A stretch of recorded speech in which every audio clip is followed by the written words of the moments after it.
계속해서 우리 성경 인물 이야기 92번째 이야기입니다.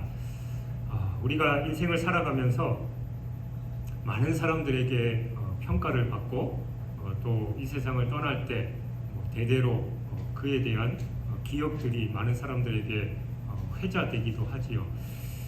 여러분에 대한 다른 사람들의 평가가 어떤지, 다른 사람들이 나를 어떻게 평가하는지도 물론 중요하겠지만 우리가 그리스도인으로서 살아가면서 하나님께서 나를 어떻게 보시는지가 가장 중요할 겁니다.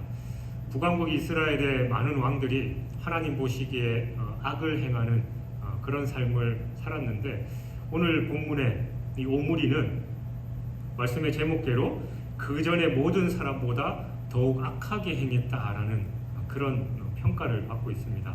오늘 본문을 통해서 어떤 부분이 그가 하나님으로부터 이런 평가를 받게 됐는지 은혜를 나누면서 우리 삶을 돌아봤으면 좋겠습니다. 이 오므리가 시므리의 반란을 진압하고 군부의 이 추대를 받아서 북왕국 이스라엘의 왕으로 추대가 됐습니다. 우리가 지난 시간에 시므리의 7일 천하에 대해서 함께 살펴봤는데, 그 역시 반란을 일으키고 왕권을 잡으려고 했지만 이 오므리가 군대를 이끌고 와서 시므리를 제압하고 자신이 이제 왕으로 오른 그런 상황이었는데, 근데 북이스라엘의 절반은 바로 이 디브니라는 사람을 추종하고 있었어요. 그러니까 이 반과 반이 나뉘어서 이 오므리가 온전한 왕권을 장악하지 못하는 그런 상황이었습니다. 이 디브니라는 사람이 어떤 인물인지 성경에 구체적으로 기록된 바가 없으니까 우리가 잘 알지 못하는데, 추측하건대 그 역시도 이 군사적인 힘을 소유한 그런 사람이었을 것입니다. 아무튼 북이스라엘은 오므리와 이 디브니의 이 대립으로 인해서 5년 동안 그 안에 내전을 겪어야 했습니다. 그러나 이 오므리와 디브니의 대결에서 오므리가 이기게 되었고, 오므리는 북이스라엘 제6대 왕으로 공식적으로 즉위하게 되었습니다. 이렇게 해서 오므리부터 시작해서 요람까지 이 4대에 이어지는 오므리 왕조가 시작되었는데, 오므리는 디르사에서 6년, 또 사마리아를 건축하고 천도한 후에 그곳에서 6년, 총 12년 동안 북왕국 이스라엘을 다스렸습니다. 근데 여기서 디르사에서의 이 통치 6년은 이 명목상 통치 기간으로서 이 시므리의 사후 이 디브니와의 내란 기간을 전체를 포함한 거예요. 한편 이 본문의 기자는 이 오므리에 대해서 평가를 하기를, 그가 여호와 보시기에 악을 행하되 그 전에 모든 사람보다 더 악을 행했다라고 그렇게 기록하고 있습니다. 이 본문의 이 언급은 없지만 미가서 6장 16절의 기록을 보면 오므리는 이 오므리의 율례라는 이 우상 숭배 정책을 제정해서 시행했던 것으로 나타납니다. 그러니까 이전에 북왕국 이스라엘의 왕들이 단순하게 이 정권 유지 차원에서 우상 숭배를 장려한 것과는 달리 이 오므리는 우상 숭배를 법으로 제정해서 백성들에게 강요함으로써 이전에 있었던 그 다른 왕들의 악보다 더 악한 일을 행하게 되었고, 또 이스라엘 백성들로 하여금 더 악에 빠지게 했기 때문에 이런 평가를 받게 된 것입니다. 뿐만 아니라 이러한 악행은 그의 아들 아합에게까지 이어져서 아합 때에서는 그 악행이 이게 극에 달하게 됐고, 그로 말미암아 이 오므리 가문에 대한 심판의 경고가 임하게 되는 것입니다. 본문을 구체적으로 살펴보면 21절과 22절에 시므리가 죽고 나자 백성들이 오므리와 디브니를 각각 추종하여 서로 분열하게 돼서 싸우게 됐다라고 기록하고 있습니다. 그리고 이 와중에 오므리가 점점 세력을 얻어서 승리하고 정권을 장악하게 이르렀지요. 그렇다면 이 같은 분열과 분쟁이 뭐 때문에 비롯된 것이냐라는 겁니다. 다른 게 아니라 시므리가 하나님의 뜻을 저버리고 자신의 권력 욕에 눈이 어두워서 이 반역을 일으킴으로써 비롯된 그런 일입니다. 그러니까 시므리의 권력욕에 의한 반역의 범죄가 이 오므리와 디브니의 반란을 부추겼던 것이지요.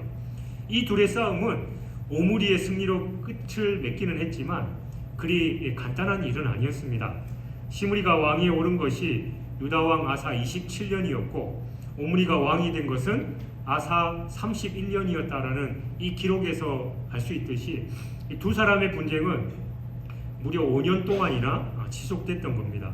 이 5년이라는 장기전에서 오므리의 군대가 디브니의 군대보다 점점점 우위를 점하게 됐고 급기야 그 군대를 장악하면서 왕권을 빼앗게 된 것입니다. 그렇다면 여러분, 권력 욕구로 비롯된 이 동족 상잔의 내전이 5년 동안이나 지속됐으니까 이로 인한 이 국가적인 손실이 얼마나 컸겠냐라는 겁니다. 과연 동족끼리 5년씩이나 서로 죽이고 죽게 하는 이 전투에서 승자와 패자가 있다라고 할 수 있겠냐라는 거죠. 자기 백성들, 자기 동료들을 칼로 죽이고 얻은 승리자가 바로 진정한 승리자라고 할 수 있겠냐라는 겁니다. 우리도 흔히 얘기하는 동족 상잔의 비극 6.25를 겪고 왔고 또 그 결과로서 아직까지 전 세계 유일하게 분단 국가로 남아 있는 우리 대한민국인데 과연 우리 민족끼리 열심히 싸웠던들 우리 각자에게 우리 대한민국이나 북한에게 어떤 유익이 있었냐라는 거죠. 겉으로 보아도 알 수 있듯이 이 5년간의 피말리는 전투에서 죽인 자나 죽은 자나 패자나 승자할 것 없이 실질적으로 어떤 이익도 얻지 못했을 뿐만이 아니라 원래 있던 것도 제대로 누리지 못하고 말았던 것입니다. 그런데 이와 같은 북이스라엘의 몇몇 사람들의 탐욕과 또 그로 인한 분열의 역사는 또한 모든 사람들의 삶의 현장에서도 재현되는 그런 것이기도 합니다. 오늘날에도 마찬가지지요. 우리나라 정치 상황을 봐도 늘 양갈래로 나눠져서 서로 자신이 옳다라고 주장하고 남이 뭘 하면 무조건 반대하고 자기들이 여당이었을 때 했던 일 야당이 되면 반대하고 또 입장이 바뀌면 서로를 헐뜯는 그런 상황. 비단 우리나라뿐만이 아니라 다른 나라들도 마찬가지 그런 상황입니다. 야고보서 4장 1절은 이에 대해서 너희 중에 싸움이 어디로부터 다툼이 어디로부터 나느냐 너희 지체 중에서 싸우는 정욕으로부터 나는 것이 아니냐라고 지적하고 있습니다. 다시 말해서 이 분열과 분쟁은 다른 데 있는 게 아니라 탐욕을 이루고자 하는 이 허탄한 인간의 마음에 있다라는 겁니다. 그리고 그처럼 탐욕을 추구하는 것은 오늘 말씀에서 보여주는 것처럼 득보다는 더 큰 실만 있는 것뿐입니다. 그러나 지금도 대개 사람들은 이 같은 진리를 모르고 이 육신의 욕심의 노예가 돼서 어떻게 해서든지 다른 사람들 거 빼앗아서 더 많이 누리려고 합니다. 가족 간에도 그런 일들이 비일비재하게 일어나고 있지요. 여러분, 예수님께서는 이 모든 문제의 원인을 제공하는 탐심을 물리치라라고 말씀하셨고 친히 모든 것을 다 버리고 이 땅에 오셔서 나눔과 사랑의 삶을 몸소 실천으로 보여주셨습니다. 심지어는 그 같은 탐심의 진원지라라고 할 수 있는 죄 문제까지 해결하기 위해서 십자가에서 물과 피 한 방울도 남김없이 다 쏟으심으로써 우리의 죄와 탐욕의 대가를 대신 치러주셨습니다. 이런 주님을 보고도 우리가 어찌 이 탐욕의 노예가 되어서 사사로운 이익 때문에 분쟁하고 또 서로 다툴 수 있겠냐라는 거죠. 우리가 주님을 믿고 따른다면 마땅히 탐심을 물리치면서 주님과 같이 나눔과 사랑의 삶을 살아가야 할 것입니다. 만일 우리가 탐욕의 노예가 된다면 분쟁과 분열 속에서 궁핍과 고통만을 느끼며 살아가게 되겠지만 나눔과 사랑의 삶을 실천하면 사도행전의 예루살렘 초대교회가 그랬듯이 오히려 더 풍성함을 누리고 또 기쁨을 체험하면서 살 수 있다라는 거죠. 오늘날 참으로 안타깝게도 교회 공동체 안에서도 서로의 이익과 욕심 때문에 분열되고 갈라지는 모습들이 참 많습니다. 그러면서도 우리는 매일매일 하나님의 뜻대로 산다라고 그렇게 살아가고 있으니 세상 사람들이 보기에는 교회의 그 모습이 귀감이 되기는커녕 오히려 하나님의 영광을 가리는 그런 안타까운 모습이 되고 말았다라는 겁니다. 그래서 우리는 내 생각과 내 뜻이 아니라 하나님의 뜻에 내 모든 것을 맡기고 내 것을 내어놓을 수 있어야 됩니다. 오히려 그게 얻는 것임에도 불구하고 우리는 그 진리를 모른 채 내 것을 꽉 쥐려고 하니까 내 것도 안 되고 남의 것도 안 되고 다 잃어버리는 그런 상황이 되고 말았다라는 것이지요. 그리고 23절, 24절에서 오므리가 북이스라엘의 왕이 되어서 12년간 통치했다라는 사실과 그가 사마리아 산을 사고 거기에 성을 건축했다라는 내용을 기록하고 있습니다. 이러보건대 이 오므리가 다스린 기간은 사실 그렇게 길지 않았지만 그는 대단히 유능한 인물이었음에 틀림없습니다. 그는 정치, 군사 그리고 행정적인 면에서 수완이 뛰어났습니다. 그래서 본문에서 말씀하는 것처럼 이 수도를 디르사에서 사마리아로 옮기는 이 대역사를 수행했고 앞서 볼 수 있듯이 시므리의 반란과 디브니로 인한 이 내란까지도 온전히 평정할 수 있었던 것입니다. 그래서 그의 통치 이후에 북이스라엘은 대대로 아수르 사람들에 의해서 오므리의 집이다라고 불리기까지 했습니다. 그가 대단한 업적을 남겼으니까 다른 나라 사람들이 보기에도 북이스라엘 하면 오므리의 집이다라고 불렸다라는 것이지요.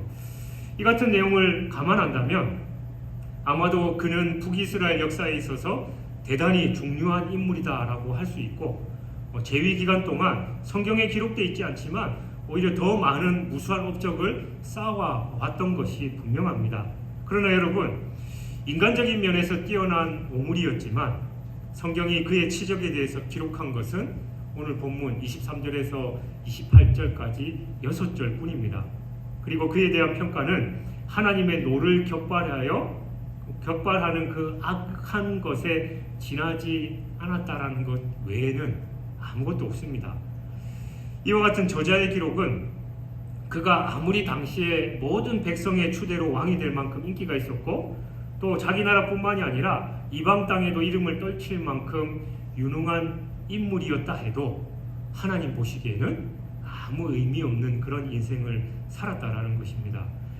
그가 이렇게 하나님 앞에 아무 가치 없는 인생을 살았다라는 것, 모든 것을 인간적인 관점에만 생각하고 살아왔기 때문입니다. 한마디로 말해서 그는 사람들이 부러워하는 그 자리, 또 사람들에게 보이는 그 업적들, 또 사람들이 대단하게 생각하는 그 일들만 추구하면서 그것을 이루고자 살았던 사람이었다라는 거죠. 그가 이렇게 사람의 안목만을 추구하다 보니까 하나님 보시기에 악한 것이라 할지라도 서슴없이 그냥 행했던 겁니다. 그러나 성경은 그가 대단하고 또 대단하다라고 생각하고 행한 그 모든 것은 아무것도 기억될 만한 것이 없고 도리어 하나님 보시기에 악한 것밖에는 남지 않았다라고 그렇게 말씀합니다. 우리는 이 오므리가 행한 모든 것이 이렇게 헛것으로 여겨지는 것을 보면서 이 인생의 참된 가치와 또 기억될 만한 축복의 삶이 어떤 것인지를 다시 한번 깊이 생각해 봐야 됩니다. 그건 바로 우리 인생의 최종 심판자 되시는 하나님의 시선을 인식하고 살아가느냐라는 겁니다. 오늘 말씀에 나오는 오므리는 왕이라는 자리에 앉기는 했지만 최종 심판자이신 하나님이 보실 때 기억할 만한 것이라고는 한 가지도 없는 무가치한 인생을 살았습니다. 여러분, 오늘날 얼마나 많은 사람들이 자기 주변의 사람들, 자기보다 조금이라도 나은 사람들에게 인정받기 위해서 안간 힘을 쓰고 있습니까? 만일 우리도 이처럼 사람의 시선에만 마음을 두고 산다면 이 역시 무가치한 인생이다라고 하지 않을 수 없습니다. 반면 우리가 이 같은 자세를 온전히 버리고 사람의 시선이 아니라 하나님의 시선에 마음을 두고 살아간다면 당연히 하나님께서 기뻐하시는 삶을 살아갈 뿐만 아니라 그 일 역시 하나님과 역사 앞에 온전히 기억될 것입니다.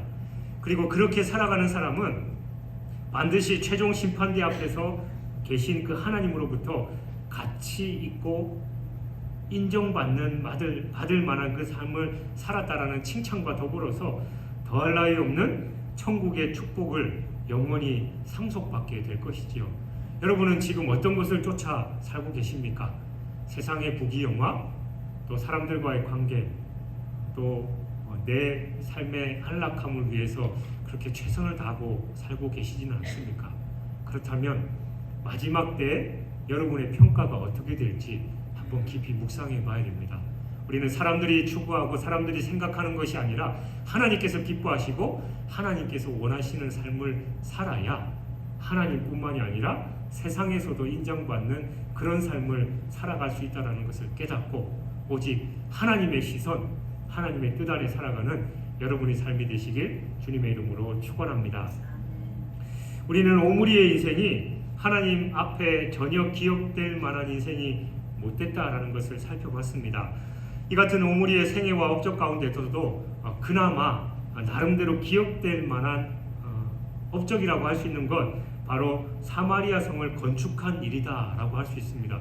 여러분, 수도를 옮긴다라는 게 보통 일이 아니지요. 예나 지금이나 마찬가지입니다. 그러나 이 오므리가 그토록 대단한 일을 했다라는 것, 세상 사람들도 인정했을 것이고, 그것 때문에 아수르 왕을 비롯해서 세상 다른 이방 왕들이 이 북이스라엘 자체를 오므리의 집이라고 평가할 만큼 그는 실질적으로 외형적으로 드러나는 업적들이 많이 있었습니다.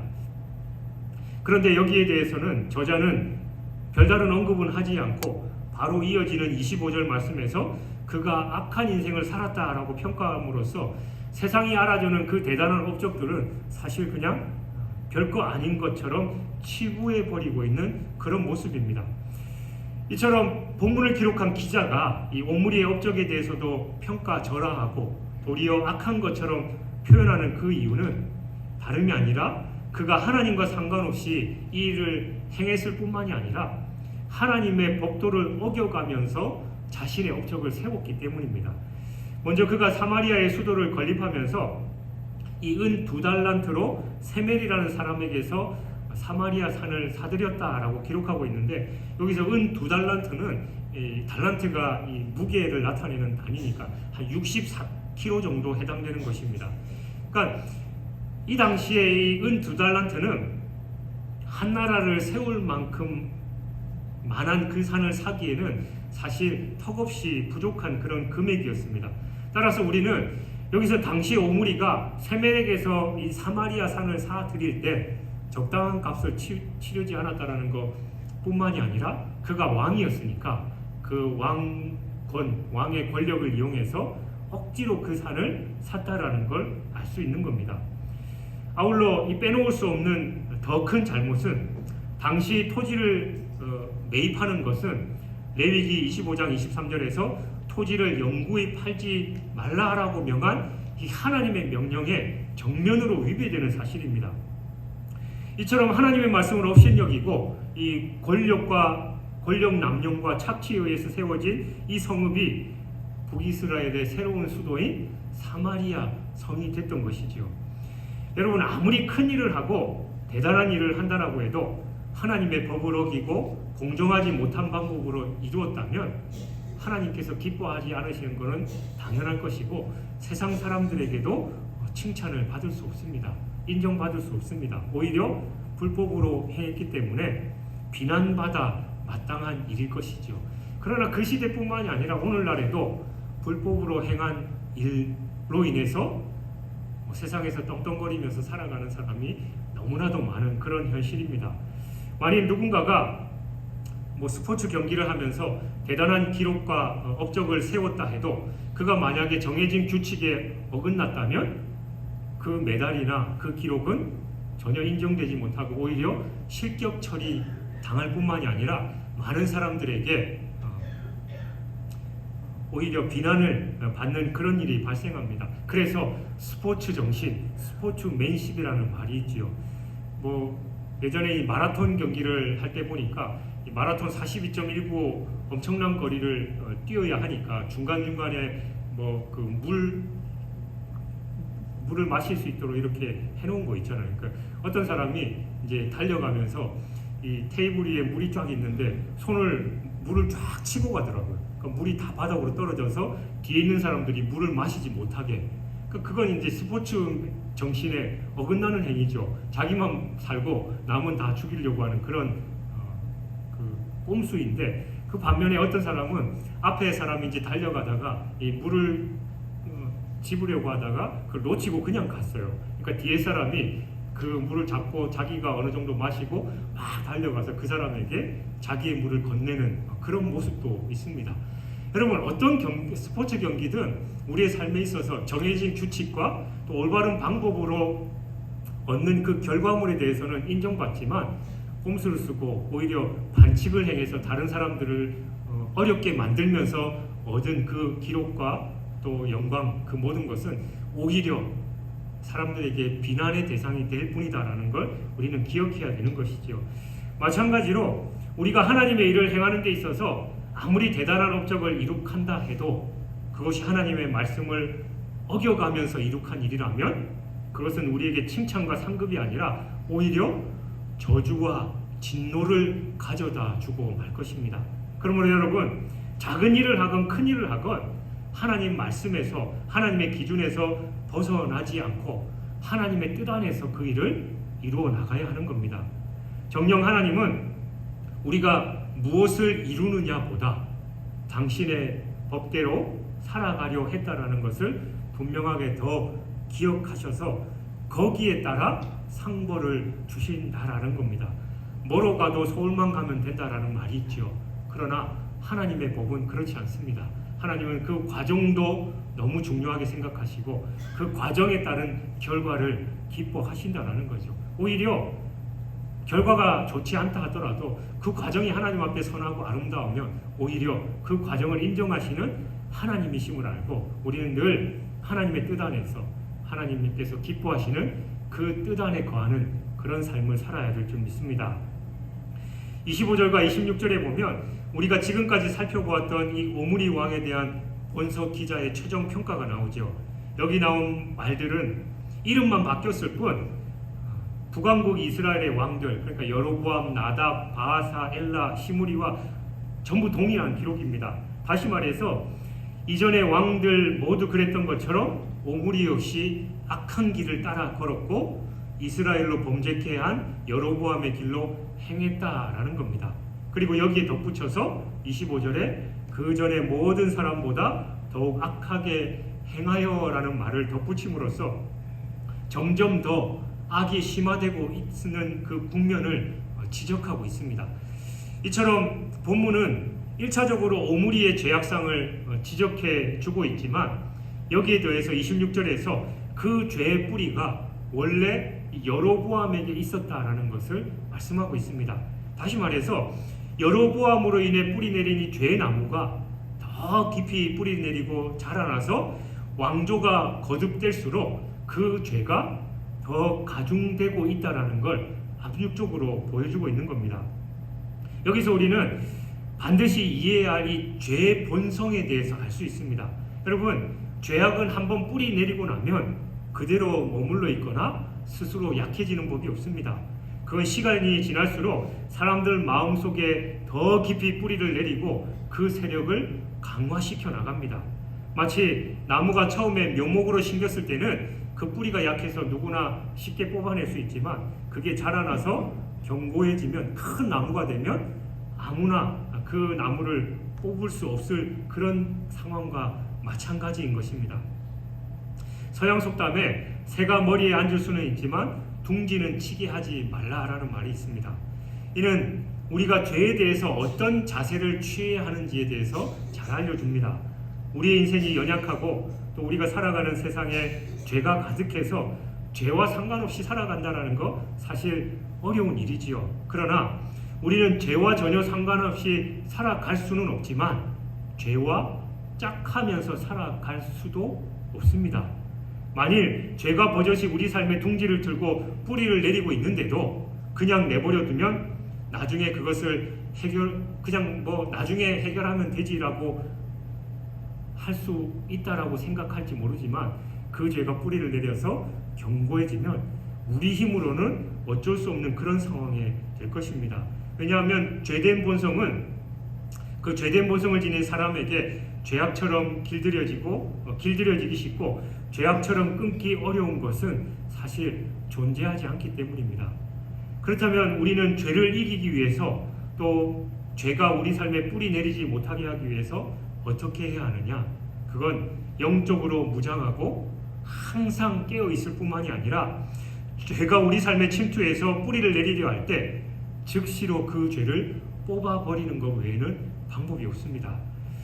만약 악한 세력이 우리 삶의 자리에 씨를 뿌리고 그로 인해서 죄가 뿌리를 내리는데도 그걸 그냥 내버려 두는 사람이 있다면, 그는 순식간에 그 죄의 노예로 전락해 버리고 말 것입니다. 그러므로 여러분의 삶에 죄된 것들이라 여겨지는 것들을 분명하고 정확하고 분명하게 분별해서 그 모든 것을 물리치고 뿌리 뽑으시기 바랍니다. 눈에 들이지 말아야 할 망령된 것들, 또 마음에 담지 말아야 할 것들, 손으로 행하지도 말고 또 가지도 말아야 할 그 모든 것들을 우리가 언제까지 우리 마음속에 내버려 두며 단속할 수 있다, 우리가 통제할 수 있다라고 생각해서는 안 됩니다. 아예 근처도 가지 말아야 하는 것이지요.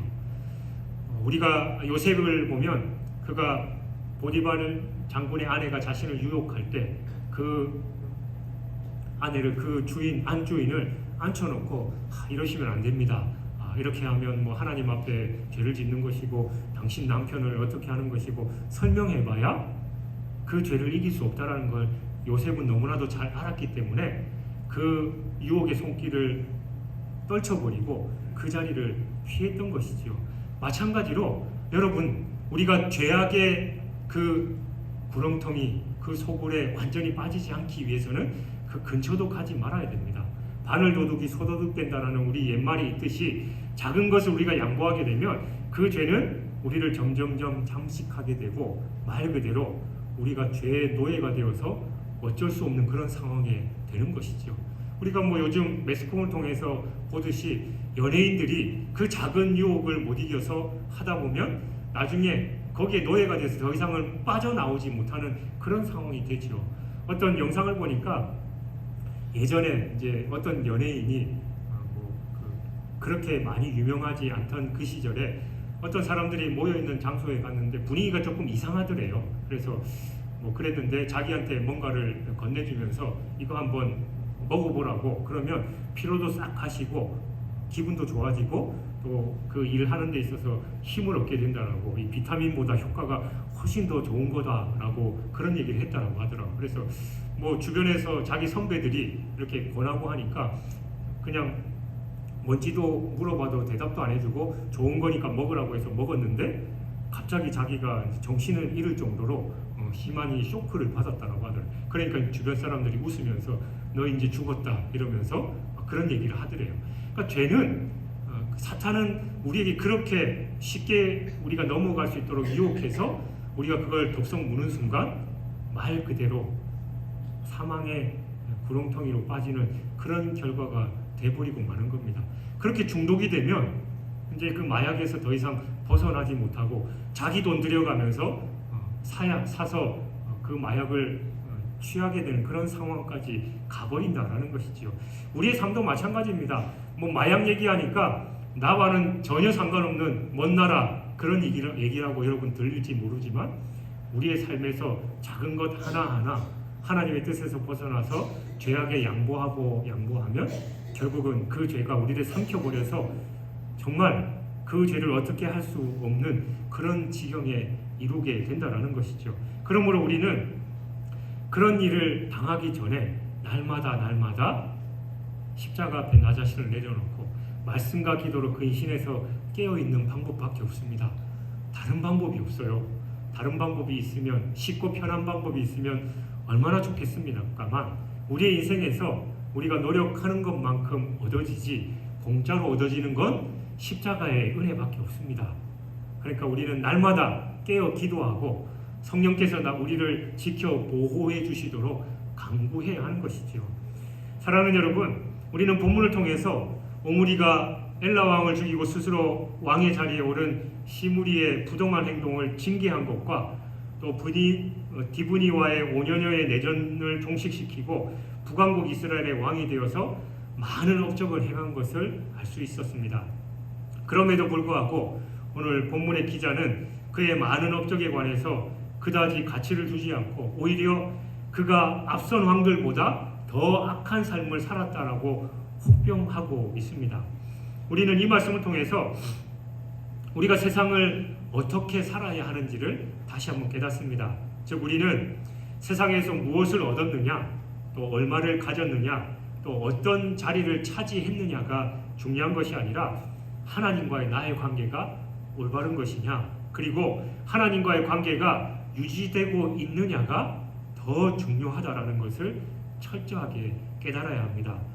여러분, 우리는 세상이 주는 순간적인 만족과 쾌락을 추구하기보다는 하나님이 약속하신 영원한 만족과 기쁨을 추구하고 하나님께 우리 삶에 초점을 맞추고 살아가야 합니다. 여러분은 진정 하나님과의 관계를 귀하게 여기고 계십니까? 하나님은 계속해서 우리의 마음 문을 두드리고 계신데 혹시 하나님을 내 마음 문 밖에서 그냥 문전박대하고 있지는 않으십니까?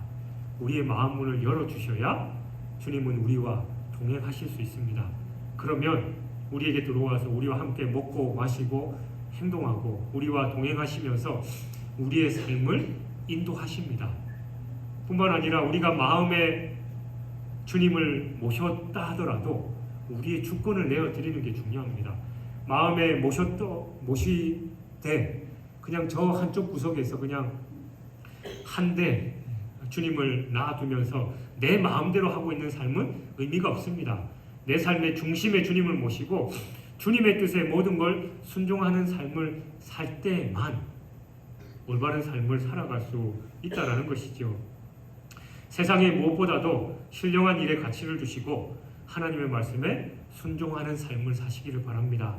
정녕 여러분은 자신이 세상에서 어떤 신분을 가졌든지 자신이 지금 어떤 형편에 처해 있든지 그리고 하나님에 대한 세상 사람들의 판단이 어떻든지 간에 또는 그 말씀에 대해서 나의 생각과 판단이 어떠하든지 상관없이 내 상황과 내 판단, 내 경험, 내 생각 그게 중요한 게 아니라 하나님의 말씀이 최우선시됨을 우리가 기억하고 온전히 내 모든 것을 하나님의 뜻에 맞춤으로 말미암아 하나님께 영광되는 그런 삶을 살아가시길 주님의 이름으로 축원합니다.